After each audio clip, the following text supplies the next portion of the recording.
جب اب نبی سے ماں کہہ رہی ہے کہ اس نے بچوں والی کوئی حرکت نہیں کی، اور پھر مولا کائنات نے جب آنکھیں کھولی اس کے بعد پوچھا کہ السلام علیکم یا رسول اللہ، کیا پڑھوں؟ تورات سنیں گے، انجیل سنیں گے، قرآن سنیں گے، زبور سنیں گے، بعد یہ سلسلہ ہوتا رہا۔ لیکن روایت موجود ہے کہ جیسے ہی مولا کائنات نبی کے ہاتھوں پر آئے اس کے بعد کبھی نبی کو چھوڑا نہیں، کیونکہ چھوڑنے والوں میں سے نہیں تھے، چھوڑا نہیں، اس کے بعد ساتھ ہی رہے۔ اس کے بعد ہوا کیا کہ نبی مولا کائنات کو لے کر گھر پر آ گئے۔ اب ہوتا کیا ہے کہ جب کسی گھر پر کوئی بچہ پیدا ہو تو سب اس کے گھر میں جاتے ہیں، مبارکباد، بیٹھے ہوئے میرے ساتھ سب بیٹھے ہوئے۔ جب کہیں گھر میں بچے کی ولادت ہوتی ہے سب گھر پہ جاتے ہیں، مبارکباد دیتے ہیں کہ بچہ ہوا ہے۔ تو جانا تو اصولاً جناب ابو طالب کے گھر پہ چاہیے تھا، یہ سارے کے سارے رسول خدا کے گھر پر آئے کیونکہ بچہ وہاں پر تھا۔ اب نفسیاتی مسئلہ کیا ہے؟ خود ہمارے موجودہ زمانے میں بھی رائج ہے۔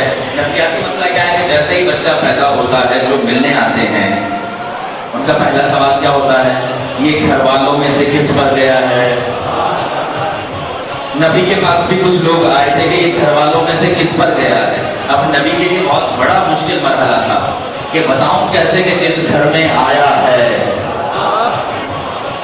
اس کا نہ تو کوئی جسم ہے نہ تو کوئی بھولیا ہے، اب میں بتاؤں کیسے کہ گھر والوں میں سے کس پر گیا ہے؟ ابھی نبی یقیناً یہ سوچتے ہوں گے کہ ایک دفعہ جواب دینا ہوگا، اے رسول گھبراؤ نہیں، اگر کوئی پوچھے آنکھیں کیسی ہیں تو کہہ دینا اس کی آنکھیں عین اللہ ہیں، کوئی پوچھے ہاتھ کیسے ہیں تو کہہ دینا ید اللہ ہے، کوئی پوچھے زبان کیسی تو کہہ دینا لسان اللہ ہے، کوئی پوچھے چہرہ کیسا کس پر گیا تو کہہ دینا وجہ اللہ ہے۔ اب یہ بظاہر تو ہمیں اور آپ کو لگتا ہے کہ مسئلہ حل ہو گیا، لیکن نبی کے لیے بڑا مشکل تھا کہ جس کو اتنی منتوں سے مانگا وہ تو اللہ ہی لے گیا۔